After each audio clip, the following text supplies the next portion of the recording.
the things that he says, he ticks them off one after the other, what this man is not, and then does something that's particularly suspicious, characterizes him as another right-winger who didn't like something or was complaining about something. This may come as a shock to most of your viewers, but almost no one who volunteers to fight in the United States Armed Forces for the United States of America is a left-winger. So, I mean, that's an absurd statement. But that raises the question in my mind whether or not this man is not rehearsed and is sending that message for a specific purpose. It shouldn't make any difference, frankly, Judge. The crime is committed. I don't think there'll be much question as to that. Whether or not he thought it was going to be entertaining for his gaming buddies is irrelevant. And he's intelligent enough at the age of 25, even if he is only in the National Guard, which is, as you know, is a very temporary volunteer citizen soldier setting. He's smart enough to know that this is wrong. So it makes me suspicious. Our friend Larry Johnson, who I'm not going to ask Jack Devine about this, at least not today. God only knows. You never know. The man may know. Yesterday, Jack had the kill ratio in reverse and claimed that the Ukrainians were killing 7 Russians to every 1 Ukrainian the Russians were killing. And I couldn't disabuse him of that. I mean, just read the documents. But anyway, when I asked Larry Johnson, who spent his career in the CIA and other government intelligence agencies, he's of the view that this is a government setup, that the government knows that Joe Biden and Jake Sullivan and Tony Blinken and Lloyd Austin have no off-ramp for the disaster in Ukraine, and they're preparing the American public for this crash landing. And this fellow, Jack Teixeira, Gary just put his picture up, this 21-year-old whom the FBI arrested 5 minutes before you and I came on air. This guy is just a scapegoat. I guess that would mean that somebody from the government let him have it, gave it to him. So my question to you is, I have to ask about his age. And you and I know a lot of smart young people. I lectured, as you may know, for a couple of years at West Point. Some of the smartest, your alma mater, some of the smartest, most courageous, most trustworthy human beings I've ever met in my life. And they were all 21-year-olds. But does a 21-year-old Air National Guardsman get a top secret, no foreign security clearance? Rarely. There has to be an unquestioned critical need or utility involved in this. For him to have access to a SCIF, specialized compartmented information center, and then to read the material, to download the material, one would think under normal circumstances, no, but there are certain circumstances that might permit it. As I said before, I've worked with people just as you have that are under the age of 30, under the age of 25, and I put my life in their hands. I know I did because I did it on the battlefield, and I would trust them implicitly. I don't know enough to know whether or not the government is as smart as you're suggesting. The second part of this is how many Americans are really paying attention to what's happening in Ukraine? And sadly, I don't think enough. We'll get back to Ukraine in just a minute. I want to play a clip of General Ryder. He's the Air Force general who's the current spokesperson for the Department of Defense. The key to what we're going to play is the question. He doesn't answer it. I would argue by not answering it directly, he is declining to refute the presumption in the question, which is, how long has this stuff been out there? These documents were available long before April 5th and 6th. So what took so long for DOD and the intelligence communities to locate these documents? Yeah, so that's... he can't answer that. Mark Milley read the documents. Lloyd Austin read the documents. Lloyd Austin then went and lied under oath and misled the United States Congress and the American public.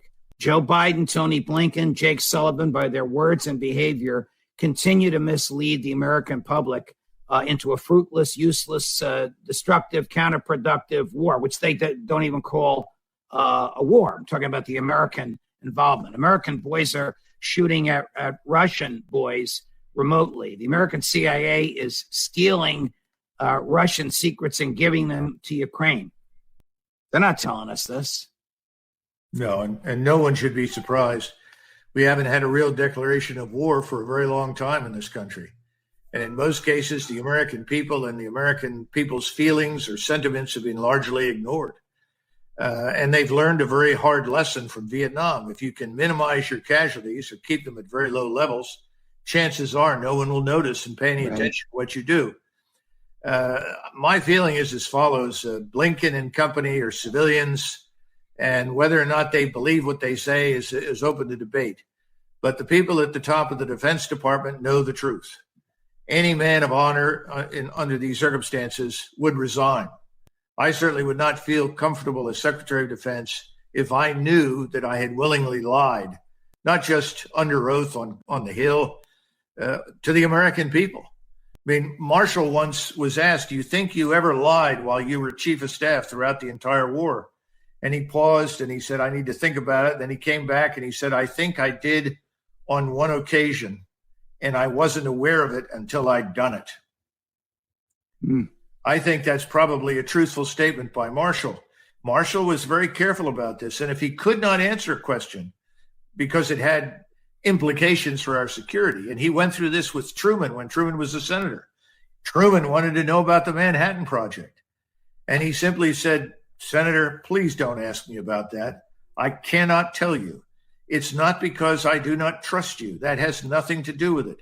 This is far more important, and I cannot discuss it. And finally, Truman let him go because he said, I know Marshall is honest. Right.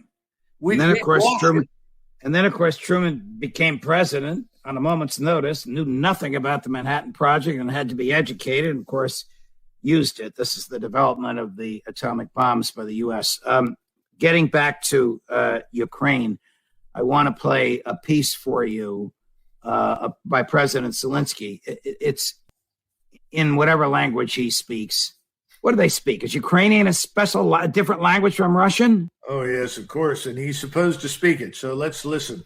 Okay. And then you'll hear the translation, which I believe is a computer translation. So it's a little stilted. We'll play it for you twice. Tell me if you think Victoria Nuland wrote this statement for him. And what are the chances of the Ukrainian flag returning to Crimea, Colonel? About as much as the return of the $400 million that we're missing. And plus the fact, this business of when freedom, justice, and the American way return, give me a break. Ukraine is horribly oppressive right now. If anything approximates a single-party fascist state, it's Ukraine. So where do we go from here? The government is embarrassed. The government is humiliated. The government's fighting a war that the government itself believes can't be won. Joe Biden has no off-ramp. This 21-year-old kid has been arrested for something somebody much higher up must have given to him in the past through his hands. Will we ever know the truth? Well, remember that from the very beginning, even though it was never stated categorically, there was never much interest in Ukraine per se. Ukraine was simply an instrument with which to attack Russia. And the goal was, quote unquote, to harm Russia, destroy Russia, change Russia's regime, its government, depose Mr. Putin. In other words, if you look carefully, from your standpoint and mine, this is a humanitarian disaster. This is a crime against the Ukrainian people, not just against us and the people that live in the NATO countries. But I don't think that's important to them. These are ideologues, whether it's Blinken or Nuland or Sullivan or any of the people that are on the NSC staff. Their goal has been accomplished in their minds to some extent. Well, we've harmed Russia. Now, the truth is they haven't. Russia's stronger than it's ever been. Its economy hasn't suffered. It's now built back to where it was 30 years ago. Only its forces better equipped, better manned, better commanded, better led. So it's backfired. It's been a disaster. And we've probably destroyed NATO. With each passing day, look at France.